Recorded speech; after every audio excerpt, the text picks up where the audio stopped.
All right, folks, let's get started. Thanks everybody for coming so much. My name is Ken Schneck. I am the editor of the Buckeye Flame. We're so thrilled that you are joining us here tonight. Tonight's panel is brought to you by the Buckeye Flame, is brought to you by Plexus, LGBTQ and Allied Chamber of Commerce here in Ohio, and was funded by the Gay Community Endowment Fund from the Akron Community Foundation. And that is it for me taking up time. Normal Zoom room rules apply, so you can keep yourself on mute. The chat will be going. I'll be monitoring that. But that's it for me. I am turning it over to the host with the most, a poet, a change maker, a leader, the president of the board of the Buckeye Flame from Columbus, originally from Cincinnati. Karen Marie, I turn it over to you. Thank you, Ken. This is where the other platform was great because it could give you applause. But thanks for the hearts. I see them and I appreciate it. I too will be monitoring the chats. We call it the chats. It's kind of like the Kroger's. I don't know what part of Ohio you're in, but we always put the S on the end of it. But we are so happy to be here with you today. I'm going to talk a little bit about myself real quick, just so you know who I am if you have never met me or seen me. And then I'm going to talk about our wonderful guests and spend most of my time engaging with them. We do not at this moment have Miss Terry Williams coming in. We will allow her to come into space if she is able to join us, and sending her love wherever she is at, whatever she's doing. And when she comes in, we're going to act like she's been here. So just know that may happen. I will talk a little bit about Terry. Miss Terry is a trans woman and entertainer for over 30 years, and Miss Gay Black Ohio 1999. And Miss Continental Plus 1999. So co-owner and board member of the Gay Black Ohio Pageantry, as well as the LGBTQ Center of Greater Cleveland, the LGBT Outreach Coordinator and Peer Support Supervisor. So hoping that she will be able to join us. If not, we will continue to speak her name and hold her in the space. Also, I have with me Alexander Cameron, also goes by Alexis Anderson. I've been working with you for, I would say, about 8 years, maybe, like on and off throughout the scene. Yeah. It's been too long. One of my favorites as a person and as a performer. Alexander Cameron has been performing all over the US and Canada for the past 9 years, named one of the top 25 drag kings by dragkings.net in 2017, and joining Sin City Burlesque the same year. The Queen City King has been delighting and confusing audiences with gender-bending drag ever since. It's my favorite. We're going to talk about that a little bit more. When I refer to Alexander Cameron, I'm going to say he, him. When I refer to Alexis, I'm going to say she, her. You can do the same. Looking at Corey Williams next. Corey Williams, also known as Anisa Love, Corey Williams, he, him, who is from Columbus, Ohio, has been performing on stage his whole life. If anyone knows him, you know that's true. A former singer, dancer, and actor with Disney, Paramount, and Royal Caribbean. He is also a recording artist. Williams has been performing as the Anisa Love character for 21 years. Anisa is a former Miss Gay Ohio, US of A at large, among other titles, and she hosts Revival at District West. If you haven't been, get there. The only all-inclusive LGBTQIA+ dance showcase in Ohio. Williams is currently a freelance makeup artist for Dior and Estee Lauder, who was recently married to his loving husband, Brian, after being together for 10 years. Oh, I love love. It's wonderful. Alexis, you can talk about your wonderful wife as well. So I am Karen Hewitt. I also go by Special K in some circles and Miss Vicky in some circles. I have thrown the laces up onto the telephone wire for my drag shoes for the moment because it's hard. And so we're going to talk about all of those things today. I'm so happy to be here with you two. Thank you. Did I miss anything in the bio? I'm going to throw it back to you two. How are we doing? How are you feeling? How are we today? All good. Happy to be here. Great. Hello. We're talking to you, Karen. Girl. Yeah, it's a good day. Right. All right. So a little shoulder shimmy. My first question I'm going to ask you is tell me about your drag persona and like the origin story. We want the origin story. I'll start with Corey. Okay. The origin story. Okay, really quick. For those that, hey, getting to know me, I never wanted to do drag. Never just, it was a mistake. I just so happened to be friends with Virginia West, and like this the very beginning of our careers, and I was choreographing stuff for different drag queens, and she said, "Hey, you should give this a try." I said, "For why?" Because so I can be miserable like her sometimes.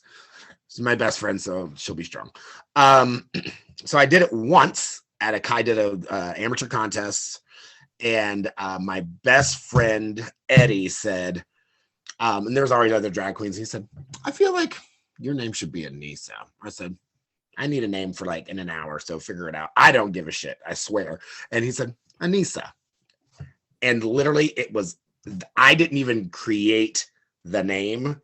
The persona is Bitey.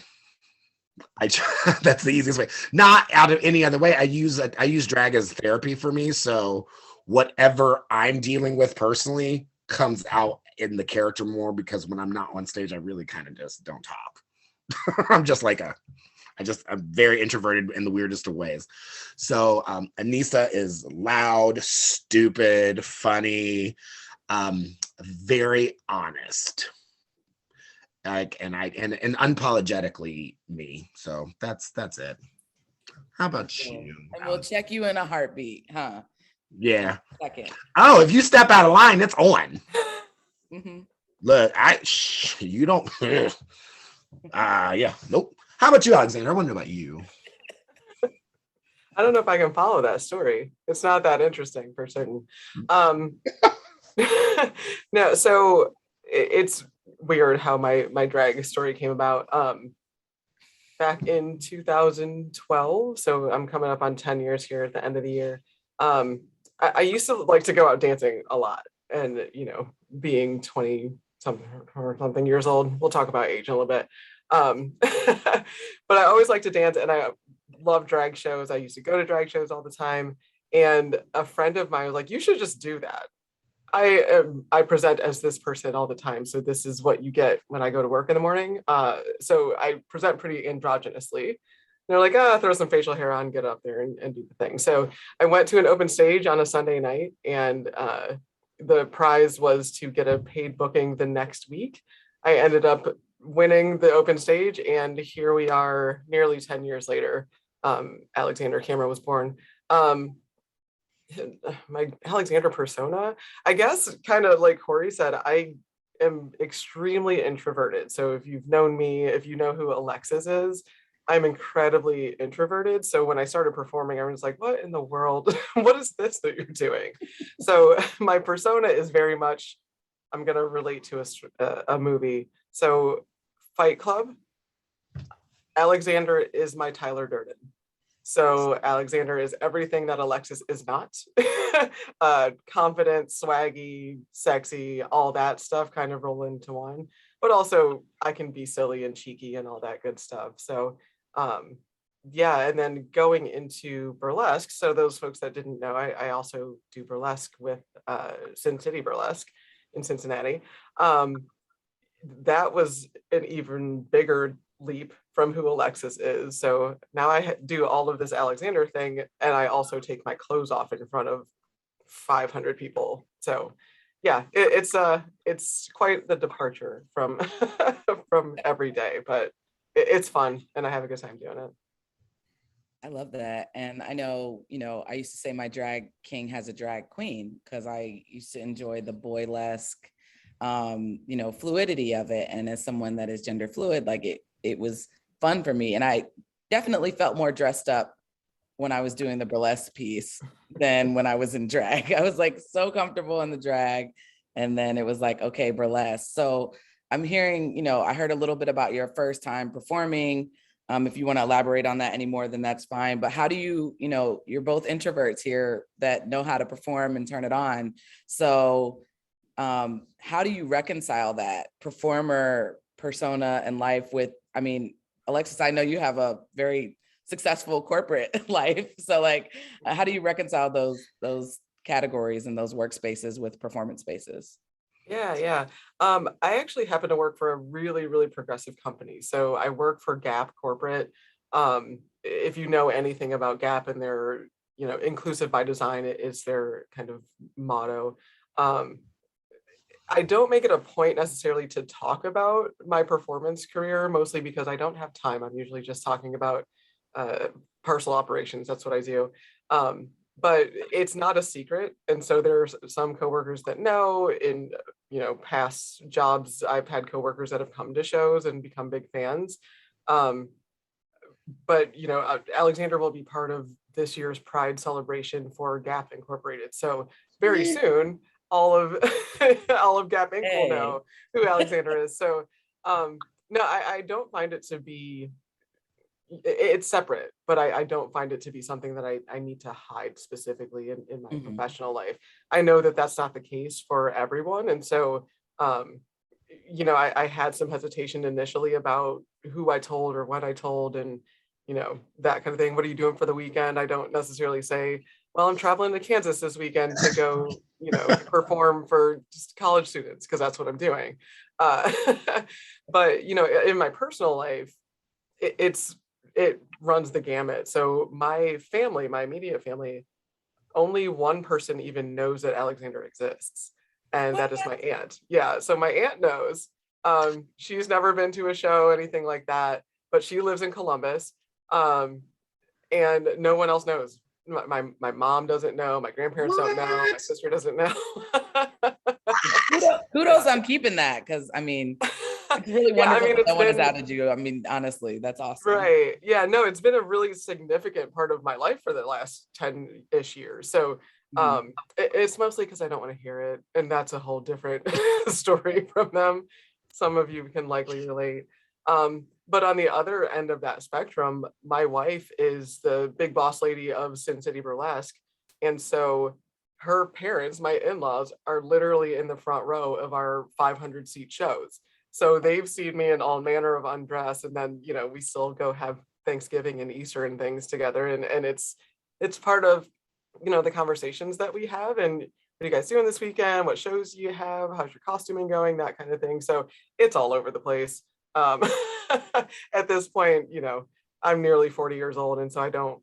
Whatever. If you find out, you find out, and if you don't, then also that. There is a joy that comes with maturing. Your give a fuck goes away. Let me think. It's almost gone. It's almost gone. Trust me.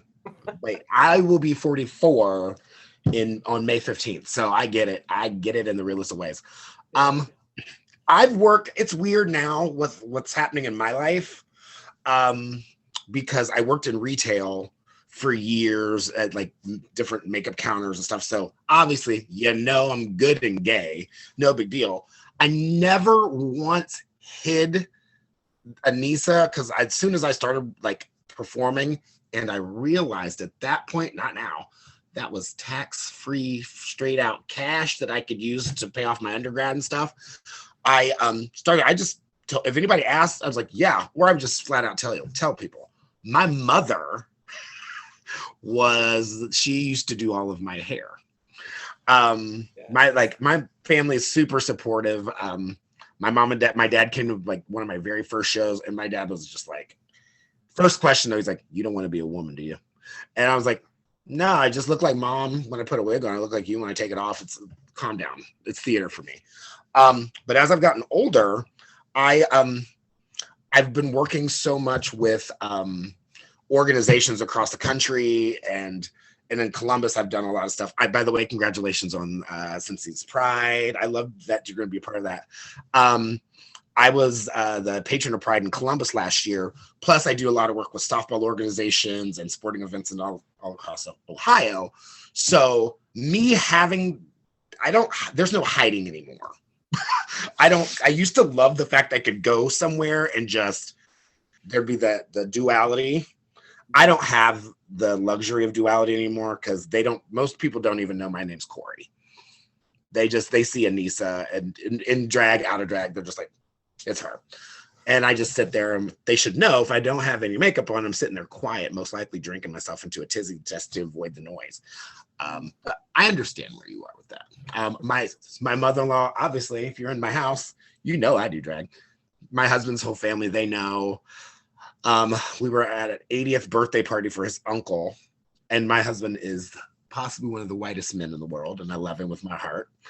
Hence his whole family is very mayonnaise-y. And one of his cousins just said, "What are you guys doing Sunday?" And I had a bunch of gigs yesterday, and I said, I got things to do. I'm just gonna leave it at that. For the most part, you guys should understand what that means at this point. If you don't, I don't really care. I'm already in the family. So it's trapped now. Heather, you got me beat at 52. Oh, there it is. She said, Yep. I give fewer fucks. Less and less a year. It does. I love this conversation in general and who it's with around creative like freedom and expression. And you've already touched on, the family dynamic can be challenging. The relationship dynamic can be challenging because like, when's a good time to out yourself as a performer, especially if you're starting a relationship, right? Like, do you want another performer as a partner, like those type of things, or do you want the supportive things? But let's talk a little bit about, let's go into Blackness. And in these spaces, Ohio's real good and predominantly white.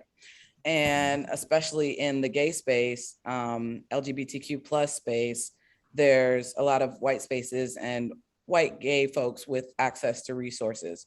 So tell me a little bit about how specifically Blackness has showed up for you and your experience in performance, drag, and burlesque. You know. You're like, no. I mean, I can, but I want to know about Alexander. Okay, here we go.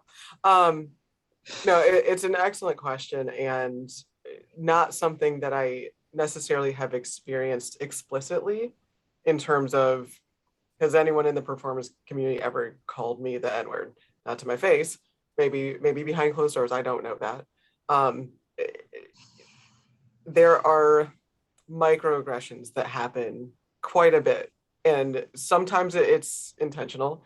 I want to believe that most of the time it isn't. But it shows up for me in terms of tokenization, I guess is the word. Is that how you say the word? Yeah. Yeah. So in terms of being the token. So if they want diversity from both a gender perspective as well as, a racially diverse perspective, I kind of kill two birds with one stone for a lot of people. And so in some ways, I want to show up in that space because I don't want it to be an all-white show. And that is no shade to any queens that I know or who I work with regularly. They just happen to be white. That's all that's about.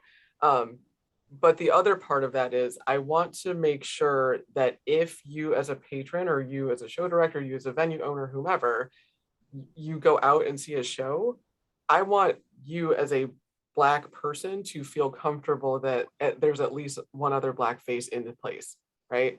So I did something yesterday, as a matter of fact. I had a charity show yesterday, that there were 4 Black women that I saw in a room of probably about 150 people. And I was the only Black performer in this instance. And so to be able to kind of do the thing, right? Mm-hmm. You see me, I see you, we all relate. Because it's alienating to be the only Black person in the room. I've been in that place a lot. And so if I can show up for anyone, Black people, very specifically Black children, that are entering into a show of any kind, I want them to feel comfortable and feel like they see themselves reflected in this showcase. And I guess that's the shortest or most concise way to put that. But yeah, there's more to it. But yeah, most definitely that's how I like to show up in this space. Just a quick nod to Corey. I know you got something for me, but just a quick nod to language. I want to make sure we have shared language. So around tokenization, when you tokenize someone, that's really taking into account that they check off a box, or that sometimes even the expectation is that we represent an entire demographic, and or that a group is a monolith, right? And then there's also around actual diversity means that there are multiple diversity dimensions present, whether that be in the LGBTQ spectrum, ethnicity, religion, gender, sexuality, all of those things will be considered diverse in terms of a rich mix of people in a show. And, you know, we'll talk about that a little bit later, but that's the definition of tokenization versus actual diversity. So go ahead, Corey. Tell me about it. Well, my perspective, luckily, I'm going to speak to Alexander. I don't want to say you're new to this, but you've got 10 years. You're almost 10 years. The world has changed so much in 10 years when it comes in our LGBTQIA safe spaces. My exchange is a lot different because I started in doing drag in 2000. And you hear 2000, you think, okay, great. It was not the greatest experience because I was called nigger a lot. And I had to physically fight a lot because that word, which I use because I want people to understand how it can I hate to use the word trigger because that's something completely different, but I worked at a very specific dance club for like 20 years, like about 19 years of my whole performing experiences. And I've worked other places, but strategic, like for the most part, if you knew me, you knew that I worked in this space. I was the only Black face that had a weekly voice and a presence. So, and it's very odd because some of the employees and upper management up into ownership definitely used me as the token. And I was aware of it because I knew that I needed to be present for my community, because not all LGBTQIA safe spaces are safe for all LGBTQIA people. And there are moments, especially, and I don't take this from anyone, I worked with some of the most amazing people, and we have created another space that is hands down the most diverse, actual diverse space I've ever been into. There's something so magical about being able to walk into a safe space and see yourself being represented in every facet of the space. Not necessarily the host. I mean, it's usually going to be me on the microphone, but you can look, there's a Black bartender, there's a Black door person, there's a Black DJ. That is rare. Unless you are in Atlanta, that is rare. In Ohio, I don't know it to be anywhere. So it's been an interesting ride within trying to find the space to create being unapologetically Black, because you could easily, and it happened to me a lot. It's happened to me a lot because of my mouth, whatever. Where it's a thing where I want to make sure that I'm telling you a story. I'm giving you a part of my heart as a Black man who just so happens to look like a Black woman.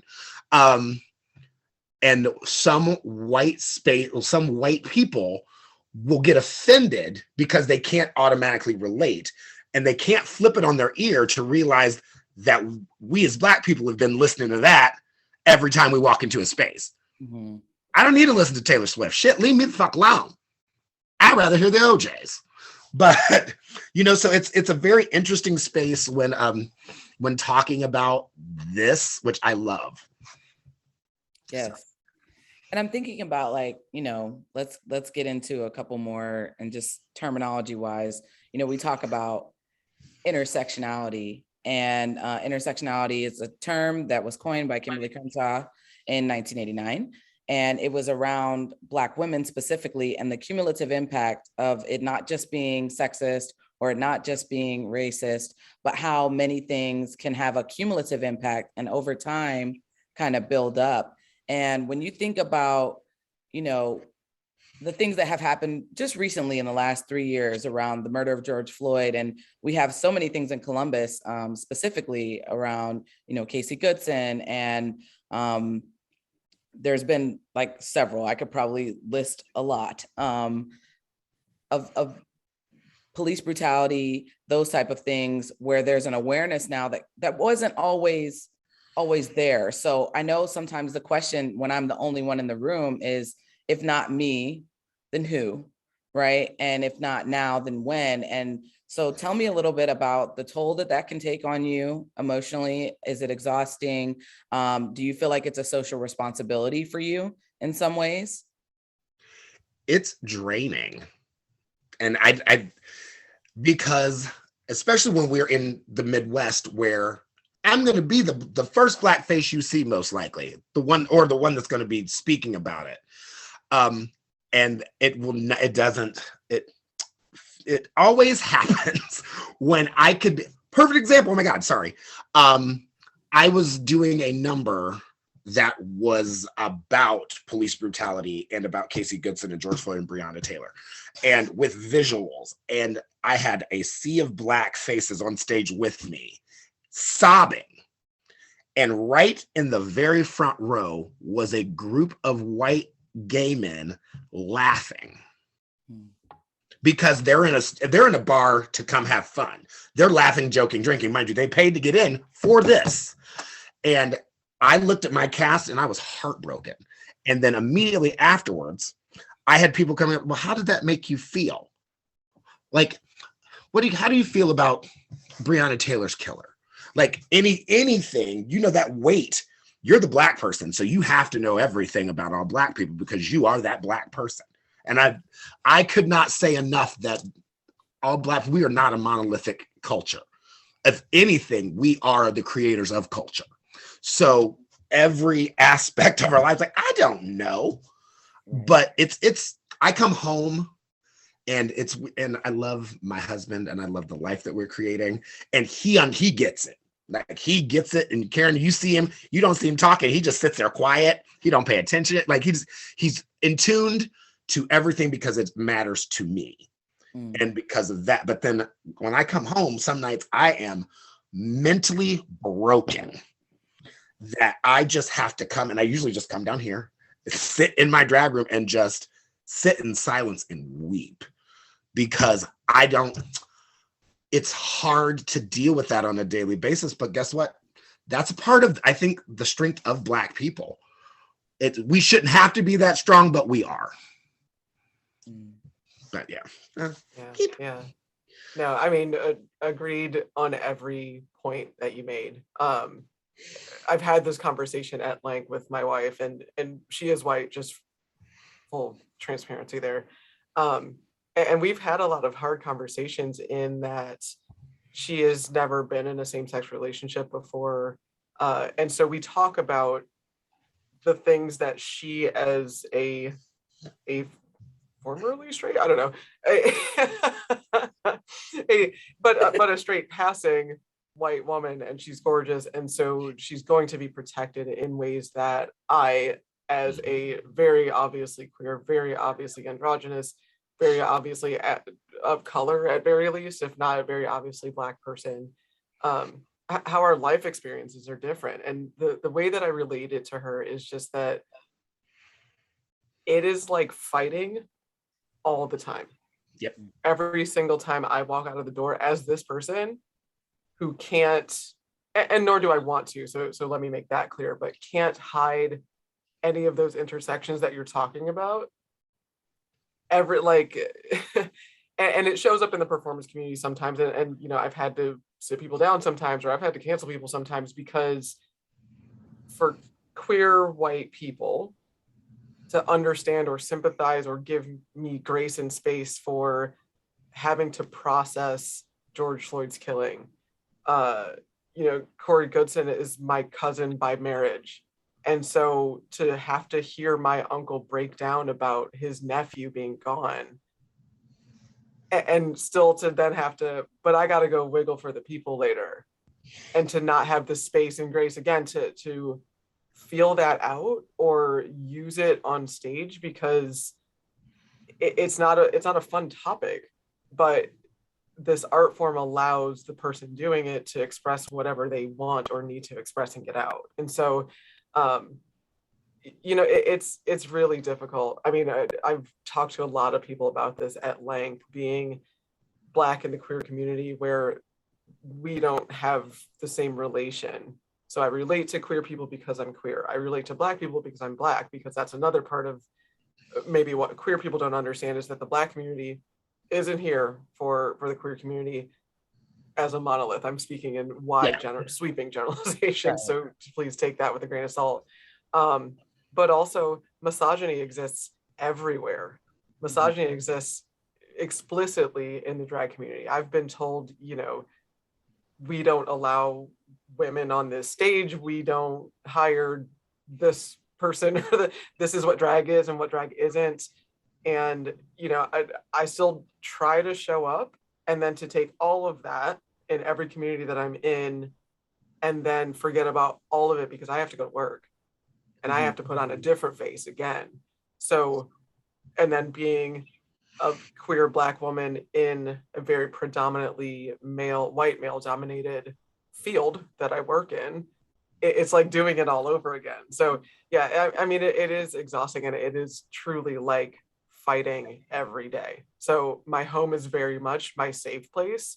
I don't invite everybody into my home. So if you had an invitation to my house, I must really, really like you, because this is where I come to just be. Yep. And I don't have to explain anything, and I don't have to be different. I don't have to feel different. I don't have to make sure you're okay. This is my space. And so, yeah, I mean, I hate to get so woe is me about it, but that's you just the reality. hit me so hard. But that's what we're talking about, right? That's why we're all here to discuss these things, because I don't know who all understands those things or has even thought about it. You don't have to understand it. Have you ever thought about it? Have you ever asked anyone in your life what that's like? Because that's what it's like, at least for me. Mm-hmm. God, you just got me right. Right together. Yeah, I think one of the things I'm having a couple thoughts around hypervigilance, right? And so when I would do drag, and up to recently, the last time I had a drag performance was in October of last year, and I did a festival, and I was like deciding what to wear, what song to do, and I know I wound up choosing a Janelle Monáe song, but I also was like, okay, like what's the crowd? Is this gonna? And like we wound up doing an interview afterwards, and it was like, how are they gonna take this? I was wearing a Protect Trans Youth shirt the other day, and I was like, at one point I had to go into a bar for a going away party, and I was like, I hope this doesn't create a conflict, right? And so there's a hypervigilance around walking in and reading the room and seeing who else is in the room that maybe looks a little bit like you, to know if you're kind of safe. So I always try to balance it out. So if you ever want to be woe is me, just know, give it up. And then I'll definitely have a question soon that lets you talk about, some joys and rewards of this work. So around that, tell me about venues or experiences, even if they're minimal, that have been super inclusive and have given you, like, maybe they're the model. Maybe we should look at how they book shows, or, the venue or the producers or whoever's in tow, that, this is an inclusive space. And I'm maybe, we can't guarantee safety, but maybe my safest in these spaces. Talk about that a little bit.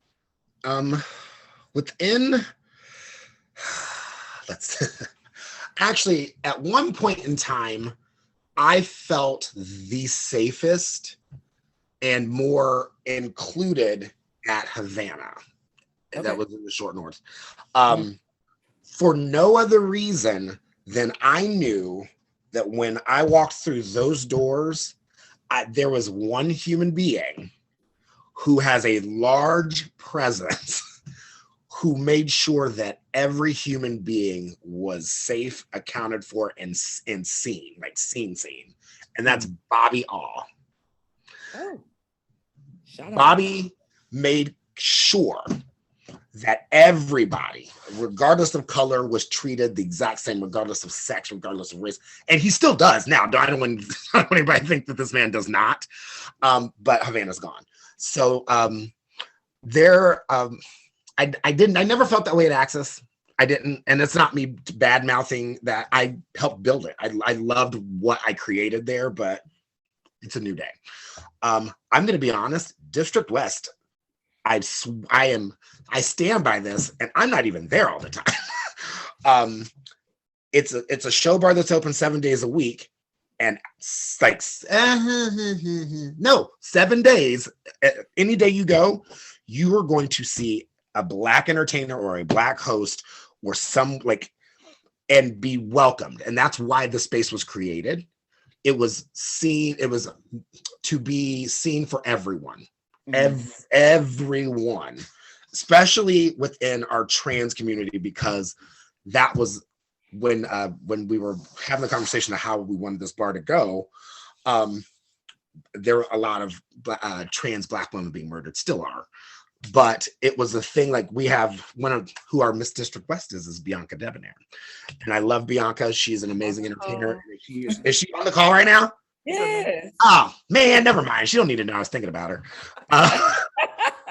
Let her know. Give her some flowers. She knows I love her. But the space that's created there, it doesn't matter when you walk in, you're going to feel that love. You're going to feel the quirkiness. You get to experience every culture that is available to you, especially within the Black community. Because I may get on stage and do a gospel number, or you never know, I may turn around and do Tori Amos, or might be 9 Inch Nails, because that's who I am everywhere, and I'm not the only Black entertainer in that bar, which is nice to say. For 20 years I was. Shawty West, I mean, Michaela Denise, Beyonce, you have all these people that can do everything and will do it. Melanated is hosted there once a month by Robin DeCulture. So you get this awesome feeling. It's delightful. It truly is. That's it. Sorry, I'm bad. You calling it the prototype? Are we doing that? I'm gonna be honest, I'm not mad about it. But it also took learning through the mistakes of doing in a space that wasn't so safe. And then in Central Ohio, there's more than one. To say, we don't want to be like this. We want to focus on every aspect of the LGBTQIA plus community, with including color, including gender, including everything that we should, because as a individualized units of the rainbow cannot do much. I don't care, but when you put all of us together, we create nothing short of magic. And that's why we wanted this space for what it is. So Alexander, you need to come up. I would love to. I used to be in Columbus. I used to be in Columbus more often, but yeah, I'm down. Give me a call. you will. This is the spot. You want that guest appearance? I'm telling you right now. It's right. I'm not coming to Cincinnati now. I used to live there. I'm joking. Same. I went to UC, so it's a day, Okay. It is a new day there too. I'll say that. Yeah. Working on it. I know. Yeah, no, I mean, for me, I think part of it is that I've not ever been on cast anywhere. So I'm a free agent, as it were. I travel a lot. I kind of perform when and where people call. There are definite spaces that I have worked in before that I will no longer, because it is not a safe place for me. What I find though is that, and this is going to sound arrogant or something, and I don't mean it to, but because I've been doing this so long, and because I've had some level of success in doing it, I feel like my safe places are created with people. So if I walk into a place and there is someone there that knows me or that I know, that is where I feel safe with that person, not necessarily. So, and that's not to say that the venues and the spaces and the bars and things that I go into aren't trying, because I think there is a concerted effort in a lot of instances that we want this bar to look diverse and the people that work here and those kinds of things. I think there's still a little bit of work that needs to be done on drawing patrons there that are more diverse, if that makes sense. But as far as like the staff and things like that, the places down here, it is, I think there's an effort being made. I don't know if we're, I might be going into, I don't know, but segueing into something else, but I know that I feel safe in the places that I'm in, and I feel like there's a commitment to trying to diversify. But then I also have been in places or in shows very specifically that diversity and inclusion was something that if you have to tell me that you're being diverse, then you're not you're being diverse. Right? If you have to tell me that you're a nice person, you're probably not a nice person. And so, I just remember one in particular that it just so happened that there were 6 entertainers, 5 of us were people of color. And on every advertisement, that was like stated. And, like, come to this thing. It's it's a cool show, and it again was a benefit for something else. And in every single iteration of the advertisement, it was, and by the way, 5 of our 6 entertainers are people of color. I was like, well, what does that have to do with it? I think that meant they could only find 5. I mean, there are more. I could have called somebody else if they wanted to make it 6 for 6, but it just, if you have to state it like that, it feels yucky to me. Like that doesn't feel genuine, and it feels pandering, and it feels like just. Oh no, it's exactly pandering. Oh yeah, for certain. Exactly. 1,000%, it was pandering, and so if you have to state it, you're not doing it. If it feels natural and it is something that happens and comes to you naturally, you don't have to talk about it. It's just, I hired the people that I wanted here. I hired the best people that were available that day, or you know what I mean? So I feel like if you have to press the point too much, you're pressing the point too much. Yeah, there was an issue at a restaurant here in Columbus a couple of years ago, and a group of younger black like rebels, which I love, stood up to the owner and the ownership, and instead of apologizing, he wrote an article in the newspaper and stated, I, of course, am far from racist because I'm a person of color, which was very entertaining. What was it? 33% of my hosting staff is black. By the way, that was me. Because there were only 3 hosts and I was the black one. And I remember getting a phone call that said, you need to look at this article. And I read it and just shook my head. And I said, well, if you just had Derek, and I used to call myself the lawn jockey because it used to make me mad. I'm like, you just needed me to stand out front so you knew there was a black person here, I guess. You just. Yeah. And I think around that conversation, it's like, what are our socializations around that, right? And so I work in organizational cultures around what does it look like to have a DEI lens or diversity, equity, and inclusion. A lot of times, equality is the big push in the LGBTQ plus sphere. And equity actually looks like a shift in power, dominance, access to resources, those type of things. And so the conversation gets a little gray, maybe a little murky, a little crunchy, if we want to call it. So looking at that, and then considering the LGBTQ plus community, what do you feel like is the biggest barrier to unity? Because I feel like some people are on the way to equality, and then some are actually working towards equity, right? And so what do you feel like is the biggest barrier to like unity as a LGBTQ plus community around that? I think it's just like you said. Oh, sorry, go ahead. No, go. No, I just think it's what you said, in that it feels like a loss of power or a loss of space or a loss of, I don't know what else to call it. It feels like a loss. And what I think we're all trying to get to is it's not a loss. It was never fair to begin with.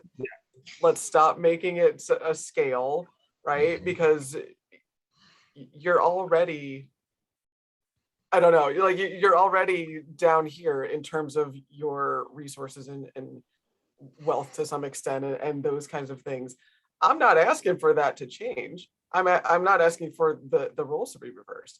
I'm asking, like, can we just get so that we're just right here and we can all see each other and stop talking about discrepancies in either direction, so that we can come to some sort of common ground and move forward as a greater community. I also think that over the years, just LGBTQIA safe spaces have taken a hit because of social media and the expecting like apps. When I first started coming out to going to bars, it was to meet friends, to get to know my actual community. And those are some of the strongest friendships I'll ever have. And then the hookup sitch happened where I don't need to go to a bar to order in whatever, you're trying to get. So the safe spaces took that hit. So now when people go out, they're intentionally there for something. But the actual community around it is not the same, because we all know that for the most part, owners of establishments tend to be primarily white cis men, tend to be, and where we are in the state of Ohio. So I was asked people about which one would you prefer, equity or equality. I want equity. I would love nothing more than to see because there used to be a bar in Columbus that was owned and operated by a Black female and a Black man together. And it was called Paradise, and I loved every bit of it. And it was a great dance bar. It was wonderful. A lot of people didn't know about it because they did not get the press they needed, because we're still in Central Ohio. So I would love nothing more than to see an ownership take place of an establishment that's owned and unapologetically Black. That just to have the option, because if you're going to cater to what's going to bring you money, because it's a business. So sometimes they don't realize the shift change, because I'm big with music, because I'm a musician. I want to listen to certain music. And I was also told we like suburban, not urban music, because that's what our paying crowd will. I said, but do you not understand that if you change it, your demographic will change, and now you're going to make more money across the board. So, and that never happened. So now I want to see that happen. Michaela just said yes, Paradise, because she remembered. But that is where my mind is, and I've always wanted to own a bar. I also understand that takes a lot of money. Lord knows I just bought a house and I'm crying right now. Long money. You need that money. Mm-hmm. So yeah, it's a weird thing, because I want to see it in my lifetime again the right way. Yeah. Well, there's a restaurant in Columbus that's new, that's owned by a Black man. It's on Young Street. Don't even ask me the name of it. Mike Jones is the owner of it. And it's a restaurant and a jazz venue, and it opened maybe 3 months ago.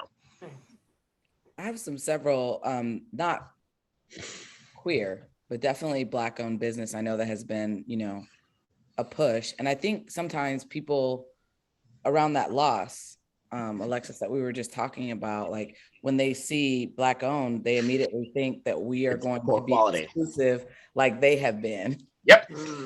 And our goal is actually to build community. And I'm not saying that exclusively or monolithically.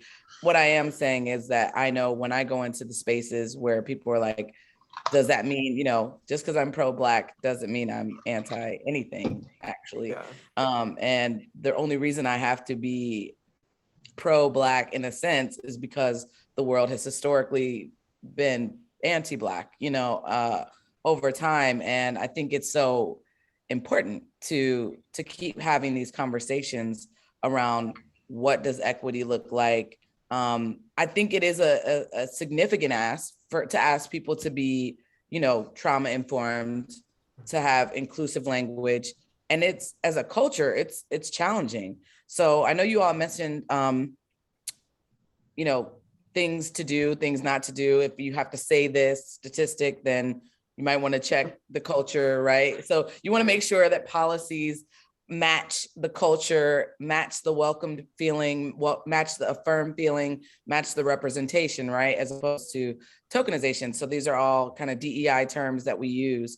But looking at this with social media present recently, let's talk a little bit about accountability.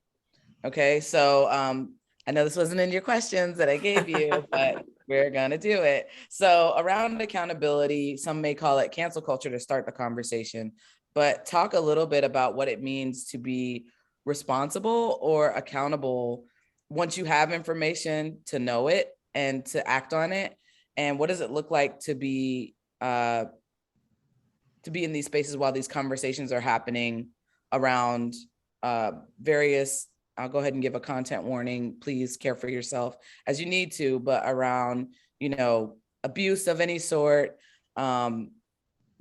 Some people will want action or accountability around microaggressions or racist comments, then people will double down and maybe write an article. I don't know, but like, what does that look like around your role in cancel culture, your role in accountability? What does that look like for you? Yeah, I mean, I think for me, it takes on a few different forms. So, and I guess I base it, and maybe too much, on if I know this person. So if it's, sorry, there's a train that's going to happen here soon. I hear it. But if it's someone that I know and that I think said or did something and it was not ill-intentioned, I'm totally down for the call in before the call out. Mm-hmm. So, hey, let me talk to you one-on-one. Let's have this conversation. Here's what happened. Here's why it's wrong. I don't speak for everyone, but I'm telling you from my own personal experience, this is why that's not cool. Here's how you can change your behavior, etc. Move on with your life. If the apology is there, I'm really sorry. I'll try harder next time. That's all that I have to say. I'm good then. And we will then look forward and see if those changes are implemented. If that happens and the attitude is to double down or to fight me on it, I don't have time. Because like we talked about before, again, kind of going way back to the intersectionality question, I'm fighting everybody else. I don't have time to keep doing this with you if you're not, if you're not open to the conversation and if you're not open to hearing constructive criticism, I'm not coming at you hot, not the first time. But if you're going to try to fight me on this, I have other things to do. I'm a very busy human being. I don't have time for you and I'm just done. Mm-hmm. You can try and you can crawl back, and maybe if I feel like at some point you've made that effort and you change and there's some kind of apology, we can talk about it. But on the other side of that, I have had that used, like I have been a tool for someone to weaponize that also. Mm-hmm. So there was a situation, and I'll try not to make this too long, but there was a situation in which a patron at a bar was playing a song on the jukebox thing, touch tunes or whatever the hell that's called, and it was This Is America by Childish Gambino. Mm-hmm. And another patron of the bar wanted to listen to something on the television, and it was like a finale of something, I don't know, but I don't have these details because I wasn't there. I wasn't present. I got a message from someone who I knew kind of tertiarily, like he was a bartender at a place that I would go every once in a while.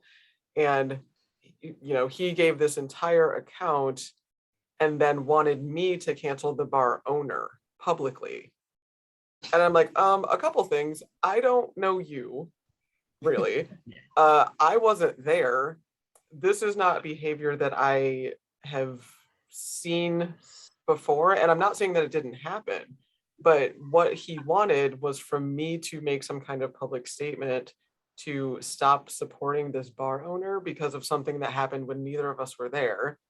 Turns out, and I've spoken to lots of parties, because the other part of that is now I feel a responsibility as a public figure to now make a stance on this, because if I don't, then I'm some kind of weird old Tom. If I do, then perhaps I don't know, making someone out to be a villain when that wasn't quite the case. So there's a lot of responsibility put on us as either Black people or as performers or whatever, to somehow fix or to take action against things that doesn't have anything to do with me, really. It really didn't. If there was something egregious, yes, I will investigate further, and if cancellation is what we need to do here, not a problem. I've done it before. I'll do it again because I don't have time. I'm gonna, I don't have an issue with, telling people to kick rocks at all, but to try to use that to weaponize because you have an issue with like someone else, nah, we're not gonna do that. And so it turns out, guy that sent me the message, he's fully canceled. We're not doing any of that because you tried to use my Blackness against me. That's not gonna work. Like, you should be the Black influencer of accountability. Officer of accountability. I know you weren't there, but if you say it, that makes it true. Right. Yeah. No, but I mean, but that turns out I did a little bit of digging on him because I'm a sleuth, if nothing else. But this is the guy that says, I support my Black friends. I have a tattoo of Africa on my leg. I was like, what? What does that mean? That you don't have close friends. They would have told you not to do that. No. I mean, if Africa means something to you, then by all means do what you do with your body. I don't have any say over that. But I was born in Indiana.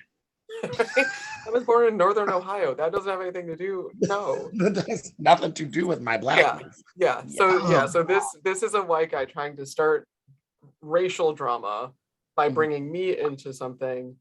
And he's a white guy with Africa tattooed on his leg. That means he likes Black people. I'm like, oh God, there's so much going on there that I don't have time or effort or energy to unpack. Right. I've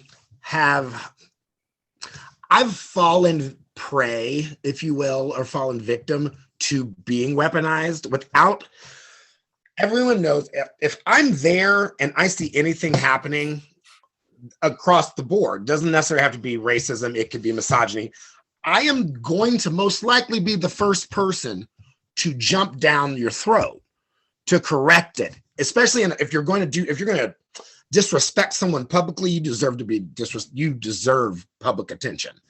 Now you're correct with my friends and some people that may not, their words may have been misguided, but their intentions were different. I believe I've had the private conversations, and on that end, I've let some people go. They don't deserve my space or my time. But there have been moments where I've gotten that call. And immediately, because of everything that's happening in the world, I'm ready, and I'm like typing and I'm going at it, and I'm like, why did I just do that? Because I don't really know any of the parties involved in the situation because of how hot it makes me intrinsically. Do it and like, I shouldn't.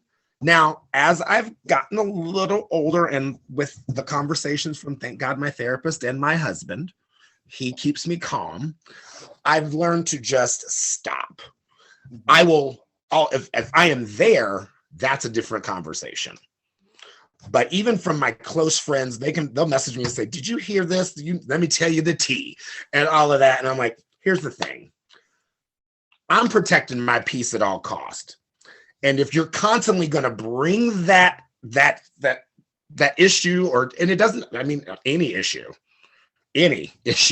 if all you are bringing to me is anxiety and frustration and to cause a conflict, then I'm going to realize it's most likely you got to go, because at all costs, my spirit will be covered, because that's what I have to do to make sure that I can keep sane for all the stuff I got to do. So it's interesting in our spaces, because I think people the feeding frenzy. People want to see people canceled. Right. Even good intentioned human beings that may have had a mistake. I'm not talking like a history of crap. We all are human. None of us are perfect.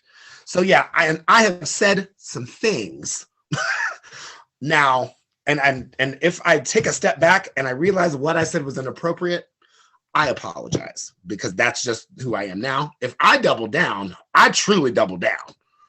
And that means we don't ever have to talk again. Because at the end of the day, you didn't pay for the house, and I'm gonna go to bed and be happy in my house. So that's an interesting conversation, because I think as the guardians or the public figures, and being Black, everyone's gonna look to you because they automatically just assume we are these loudmouth crazies, which that's a part of the entertainment that I give you.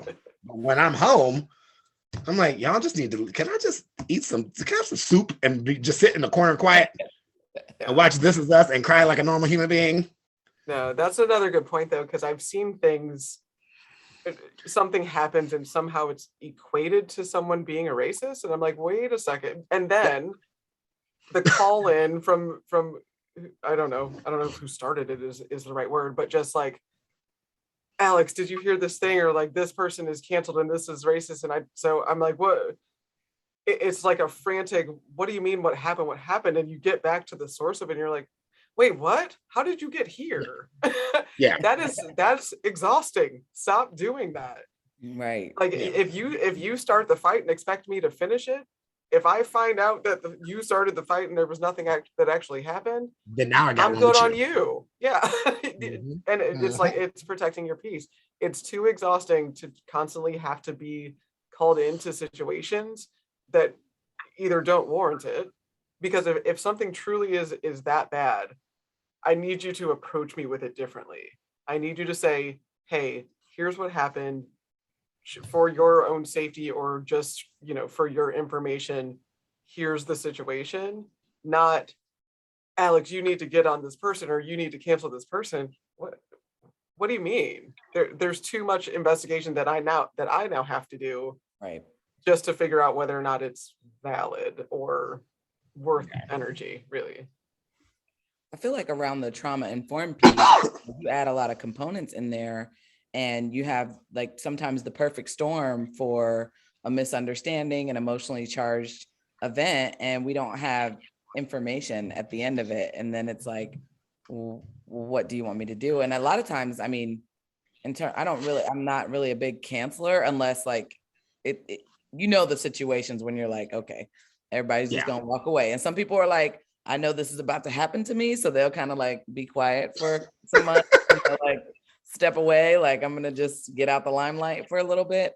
But around that accountability, like, there's restorative justice and transformative justice. And so you're looking at these things, and these are conversations that are happening just now and barely in the diversity, equity, and inclusion space. However, they are opportunities for us to handle conflict differently. And so I think when you have like I said, substances and those type of things, and you have a lot of people, like there's a big shift towards, non-drinking culture, and what does that look like, and how does that show up in the space when there's emotional charge and past trauma and things going on? It's a lot to kind of navigate, right? And we're expected to understand that. Thank you for saying that. See Basham, I see you. I know who that is. That's my boo. Yes, but the emotional are expected. You do. Yes, we all do. Are all expected to carry is unbelievable in the sense that, that pause is so significant, and it's a learned tool that I just learned like 6 years ago around a pause, because things are going to sort themselves out. And I don't always have to be responsible.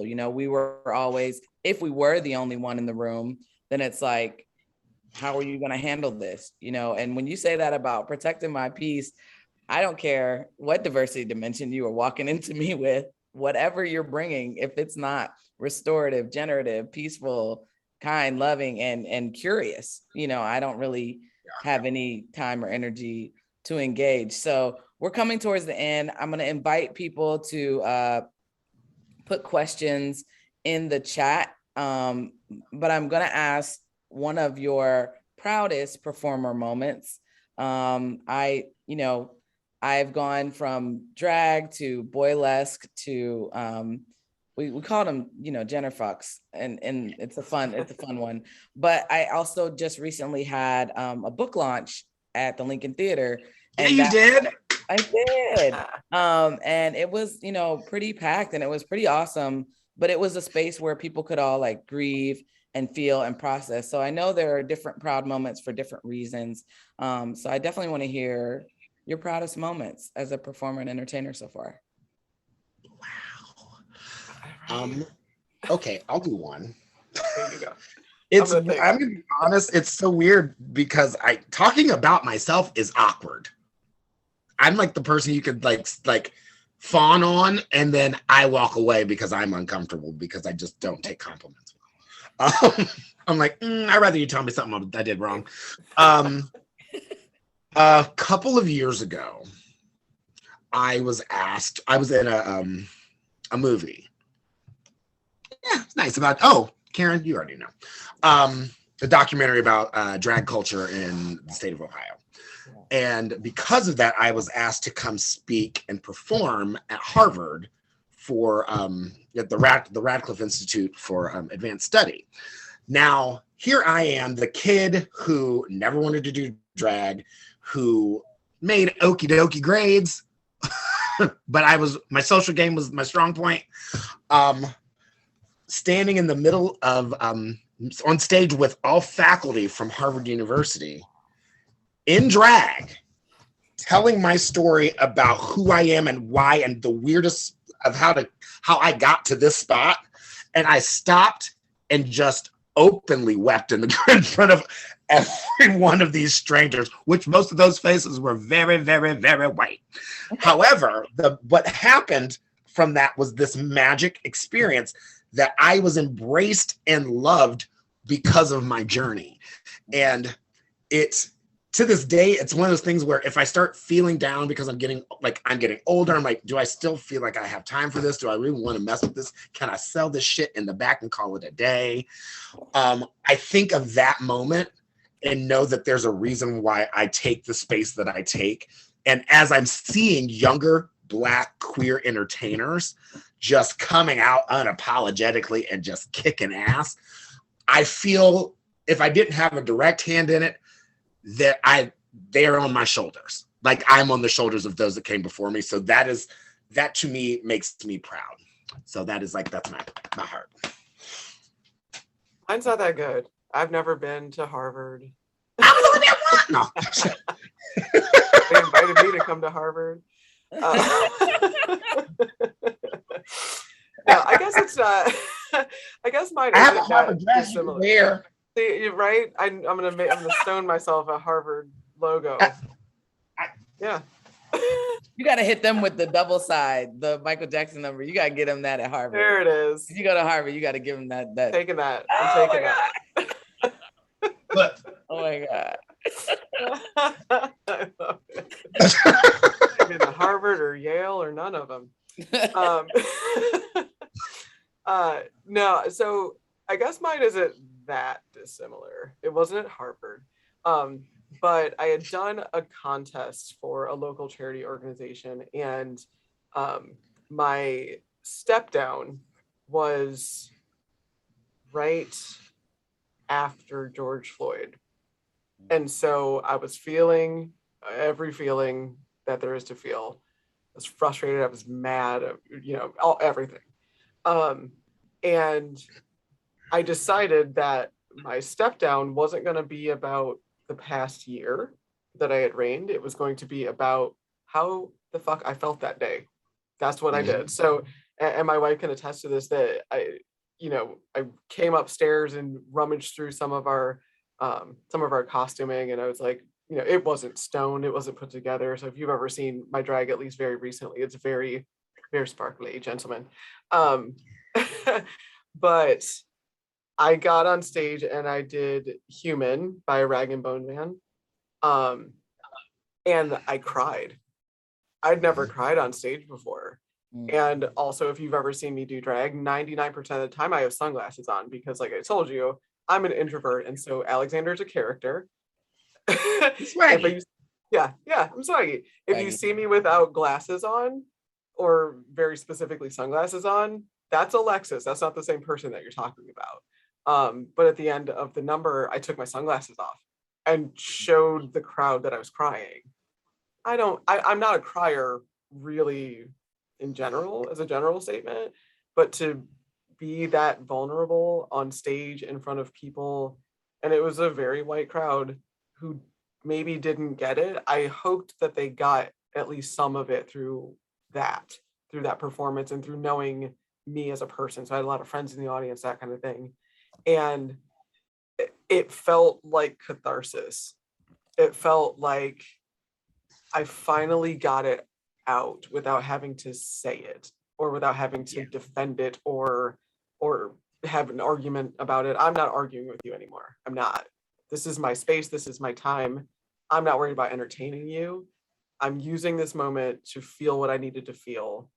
And hopefully you got it. And if you didn't, it doesn't matter because that was for me. So I've done really cool stuff and I've, traveled really cool places and met really cool people. But I think the point and won awards and et cetera, but I think having that moment of vulnerability to me was my proudest moment. And nobody, there's probably a lot of people that don't even remember that. And that's okay. They don't have to. I remember it. And it was the thing that made me feel complete in that moment. Thank you both for sharing that. I have one more question. Is it one we know already, or are you going to surprise us? I mean, yeah, it depends on how familiar you are, but it's the last question. But I will give a quote first because I when I think about, what's next, I'm going to make it a 2-for question, right? So the quote is, I don't need you to praise me for my resilience. I need you to stop creating spaces of trauma where being resilient is all I'm allowed to be. And we've talked about that a lot. That's Dr. Omolara Uwemedimo. And in the conversation around Black strength and Black resilience, that has been a quote that, kind of drives a lot of the work that I do around creating spaces where resilient is not what people have to show up as. So what advice would you give to your pre-performance self? And if there are any hacks, tips, tricks, mental thoughts around, a framework around how you show up and what you're looking forward to in the future, give me those two things. Okay. Because of how long I've been doing drag, I actually have thought about this, which is weird, that you asked the question. So, I allowed myself to feel bad for taking space. And I didn't, there are times I didn't feel worthy of it, just because of the dynamics of feeling guilty about, now because I'm not Black enough for the Black people and I'm not Black for white people, so I'm my weird thing. I would love nothing more to go shake my whole younger self and say, you are worthy of the space that God gave you to create. And everyone will be able to see you as long as you stop apologizing for taking up space because you are human.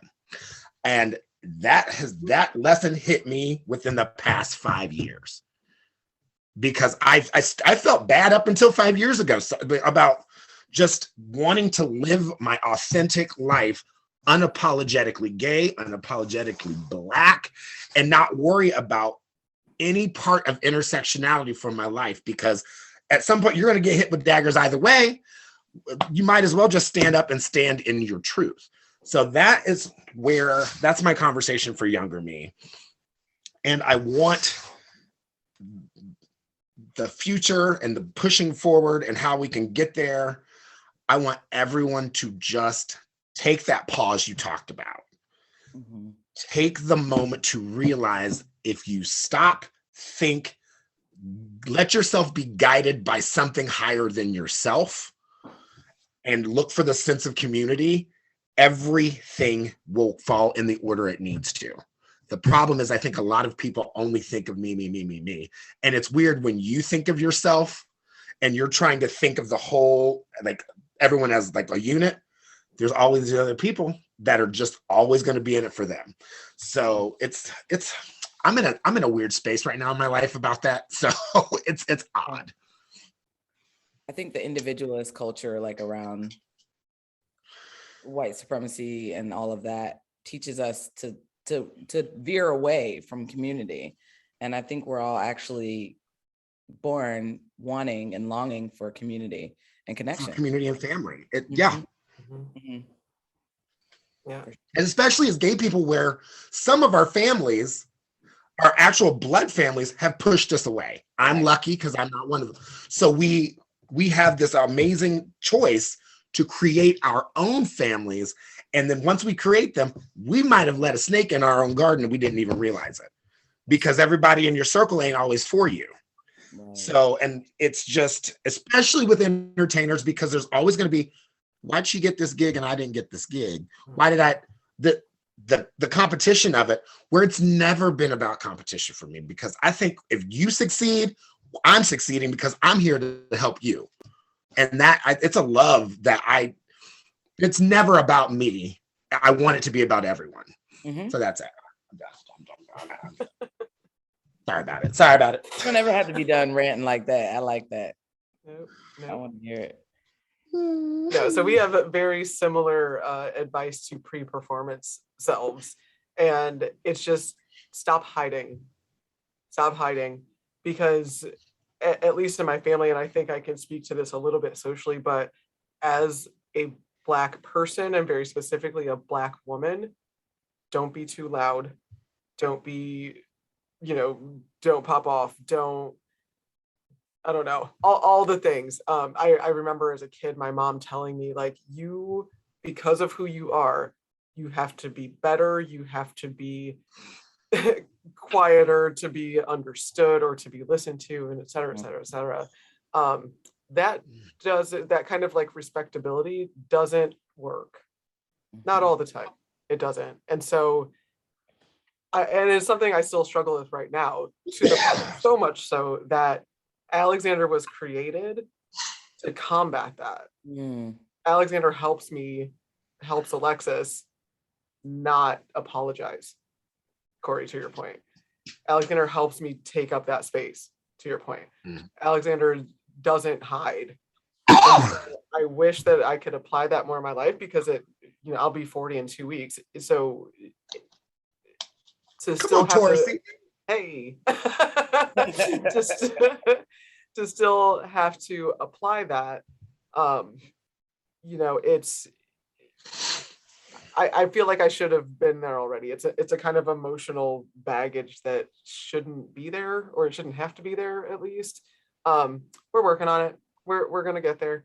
But and if there's anything that can be carried forward, it's just having a sense of community and like, let's get beyond this shit. Let's get beyond the pettiness and beyond competition and beyond and beyond and beyond. Special K is a fire drag king. Why would I fight with you? Why am I competing with you? Mm-hmm. I'm going to bring you to my show and we're going to be fire together. That's what we're going to do. Mm-hmm. I don't need to compete with you. That's not the point. That's not the job.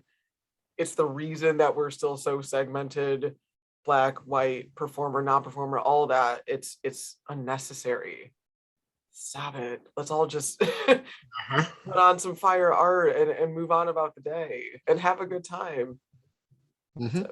Yes, I say that scarcity mindset can really be something that you don't even realize you're operating under, and whether it's the oppression Olympics, or, I was oppressed too, like people, we have all these things. And I mean, if I had to say one thing, it would be, and I'm still learning it, and I'm gonna extend the grace to both of you, Alexis especially, around permission and grace, and try not to should yourself. I know it's easier said than done. I don't think we're unlearning and undoing generational stuff. And so when you're doing that kind of thing, I don't think there's a timeline on it. And I think that it's new. And for so long, the thing has been about competition. The thing has been about who you knew and what does that look like? And the truth is we are better together if we're creating, right? Creativity is expansive, it's infinite. And so what does it mean to create? There's enough room for us. And what does it mean to have an abundance mindset around that? And I think, you know, having permission for that, I had to, you know, my route was getting work together first. I've never really had to worry about that in the workspace. And I've always been able to have play money to do the bedazzling or whatever, you know, costuming, those type of things. And so that means that this is a space where I get to do what I want, because I'm not going to come here, spend my, you know, good earned money and then also be constricted in these spaces. So it would be around permission, grace for myself, of course, first, but giving myself permission to go outside societal expectations in terms of creativity, for sure. All right, this crowd has been amazing. And we know some of you in here. Are there any questions that you want to put in the chat? You can come off mute if you want to ask these wonderful people while you have them here. We got about 5 minutes. So I'm gonna open it up to the floor. If not, your words have already, why are y'all so amazing? Okay, so I'm going to ask the question above that. That's a great question, Ken. We'll keep exploring that because the answer is unknown. As we move forth in Ohio, drag and burlesque, how do you feel about the history of Ohio drag and burlesque being archived and taught? Does it need taught and archived, especially for BIPOC or people of color history? Yes. I think we can learn from those that did it before us. Mm-hmm. I was lucky enough to seek out Black drag queens and kings when I just came out, and I would just sit in the dressing room and just take knowledge, and that absolutely guided the kind of drag that I do. I think at some point you have to stop, and we can't gatekeep what is acceptable. But I fully believe that our history should be taught to, and it's up to us, it's up to me, I know that, to teach it. Now, gatekeeping it, no. I'm not going to tell you how to do you, because that's why you were created. That's why we have creativity. But I truly feel, because it's a shame to not mention, like in Columbus, Georgia Jackson and Jasmine Knight and Treva Perry and these beautiful Black creatures that created just this amazing space that I now can stand up and say thank you to them. That, and they've passed, those three have passed, I talked about, but V Love, you know. So yeah, I truly believe Chelsea Pearl, for the love of God, who just passed away. That's, to me, that's like my drag. That's what, but not to like force that on anybody else, but I do think we need to actually teach it. Sorry, I just got crazy. No, you're right. And yeah, you called out Pearl. That was my hometown girl. So she, we lost. That was a big loss, and it was heartbreaking. But no, both of them. You know, yes is the answer to that question for me, at least. You know, as much as possible, I like to pay respect to people, like you said, that came before us and made this space for us. You know, as much as possible, I'll just speak for what I do. I try to call out the kings that I knew when I started this in everything. So I was in an article in a magazine and named the 3 kings that I knew when I started this journey. Only one of them is still performing, but took a hiatus for a while. But I think it's important to understand who gave you the space to be where you are right now as a performer. And even maybe greater so as just a person here. You know what I mean? So yeah, yes is the answer. I will say yes with the caveat of not around gatekeeping. However, there's an element of reverence. I think that I don't always feel like this generation upcoming always has. But I think that they're learning how to do it. And I think that they don't always know the history. And so for me, like Luster de la Vergion was the first person that I ever saw and first person I ever realized that I could have a drag king that had a queen too. You know, like that was the first time I'd ever seen that. And I was 28, 30, you know? And so when I see that, I'm thinking, you know, Alexis, you mentioned this earlier, like sometimes young people, this is the first time they're seeing someone that kind of emulates what they're thinking. They've never seen it. And then they're like, yes, that's it. That's exactly what I want to do. Drag king with lashes and yes, that's what I want to do. Let me see more. Let me understand more. And there's rarely a time when I'll talk about drag where I don't mention Luster or, you know, Debonair's or Ivy Smith, who was doing Daddy Longlegs. Daddy Longlegs, that's my drag daddy. You know, Beyonce was my low-key drag mom. Like, I don't know how we book it, you know what I mean? But in terms of all of those things, like, are we telling stories and do we have safe spaces to tell those stories without someone being like, I don't know if it actually happened that way, or I'm not sure if that's what you mean. And I think it's that's funny. It is the actual opposite of Daddy Longlegs legs. Not quite. You know what it means. Anyway, yeah. But yeah, like I think the thing around it is how are we preserving, how are we caring, how are we creating spaces where we can have that oral history and that conversation. There are some documentaries that are being done. You know, when I think of like, those are my three, right? Alexis, when you're talking about your three, like I have those three, Luster, Daddy Longlegs and Debonair's. Those are my people coming into it about 10 years ago. And so I think it's important to mention their names. It's like you know, when you say somebody when you say somebody's name, they still remain alive, right? And how are we honoring all the fumbles that we've had to go through, all the mistakes that we've all made, so that it's easier to just book a show at District West. We've been having this conversation for years, and I saw the question. I really love this question. If you can stand in or be a bar owner in this current climate of life, what can make your venue be greater good for the whole community as a safe space and for entertainers value? Like, so if you were like, I know you talked, Corey, about being a bar owner, but like, what were some things? I would focus on psychological safety and culture. For me, yeah, that would be where I would start, organizational management style. But what would you all focus on in that space? Formatting. I think making sure that you have your space, whatever space it is you are holding, is as diverse as everybody's dollar that's going to come into that bar. I feel, and I know that if we're not there, we're on our way, because I want to see everything. That's the only way anybody can grow and learn. That's how we expand ourselves. I want to see everything that is legal. There's some things now. You just not. I'm not trying to go to Tijuana to see a weird show, but for the culture, I want people to know that your mind is as limited as you want it to be.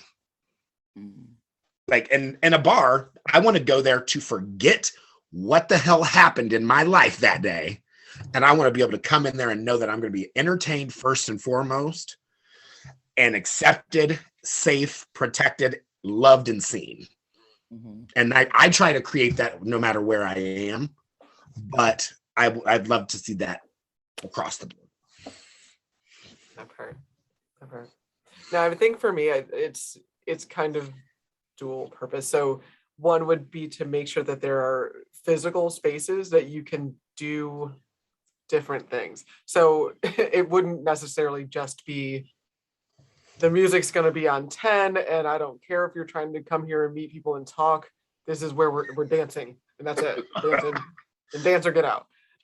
We're not going to make any space for you to have a conversation and get off your phone for a minute. Hell, go talk to somebody and meet someone and that kind of thing. So maybe that's just a wish list for the bar that I want to open one day. But no, also, it's got to be a place where everyone feels comfortable to be there, and that is a space for them.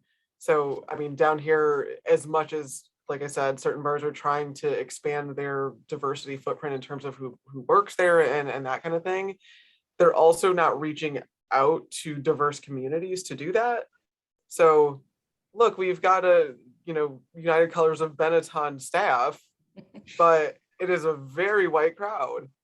And so I think there's opportunity to like draw in the people that you're trying to say that you're drawing in, but you're not actually doing that. So there's absolutely, and I actually have a meeting with a GM tomorrow. So that's part of the conversation that we're gonna have, is just that we gotta open this up. And thankfully the last couple times I've been there, it's been better. And so, like I said, I think there is effort. I just think there needs to be a consultation about how to get there, because the people that own it are cis white males. They don't have the perspective or the experience that someone else might. And so starting to have those conversations, or, put me in the driver's seat for 2 weeks and let's see how things change, or how how they can be different from what you're doing currently. And the answer that happens, and I'm going to say this and I just want to look at your face. When you talk about the cis white male owners of things, there's a defense mechanism that will automatically come up with, I ran this by my black friend. You're right. And then first off, you said you had one. Most likely, they were uncomfortable because they could consider you a friend. So I don't want to say something to go across your vision and your bar because you're the owner. It'd be nice to see a diverse, like an actual like DI take into spaces and sit down with owners and actually implement, and then just leave. Like come in for a couple of weeks with a group and say, this is how you can make this better. If the bar owners and like bar managers and even entertainers, we're nuts. At the core of who we are, we're wackos, because I have Corey and I've got Anisa and they're fighting all the time. So that's just me. And you think I'm the owner. Some people are like, I'm the owner, therefore I own you. Ooh. And they don't want to take the constructive criticism, but they do not mind doling it out. So it'd be amazing to watch like a group just come in and say, let's have an honest conversation. This is the culture you have. Let's create a different culture. So is this a side hustle that we're all going to do then? I think we might have to. It sounds like there's a book on the way. It sounds like there's a restaurant or a bar takeover, drag style show coming up. And Alex is going to be a consultant. So it's going to be great. Everybody. And Ken's going to be the tall white guy. Those extreme bar takeovers, it's like a show. We're going to do that. Yes. But we're just the consultants that come in and say, it gets real white in here. Let's mix it up a little bit. Yeah. Ken's the tall white guy. Get us in the door. And then we're like, this is an intervention. Awesome. Well, I love to see it. I hope y'all continue to be voices in the room and on the stage. I love to watch both of you entertain, and I'm so grateful for your energy and time and vulnerability in this conversation. Thank you so much. This is for the books, so I appreciate you all. That's all I have. So thank you, Karen. Thank you, Ken, for putting this together. Corey, thank you for being my counterpart. And to everyone that was here for it, thank you for coming. This isn't probably an easy conversation for y'all to hear. So I appreciate you all being here to hear some hard conversations and perhaps take that back into your community. So I appreciate you. Thank you. And likewise, thank you. You are just an adorable human being, Alex. I just cannot. I'm like obsessed a little bit. Ken, thank you. You tall. Hashtagged. I see tall white guy. Karen, you already got my heart. And look, we get to do another one of these on Thursday. And everyone, y'all. And the Buckeye Flame and Plexus, thank you, because it's rare that we get to talk and tell our stories. In a space that's accepting to receive them. So thank you so much. This has been wonderful. That makes me happy. And thank you, Terry Williams. You look good today.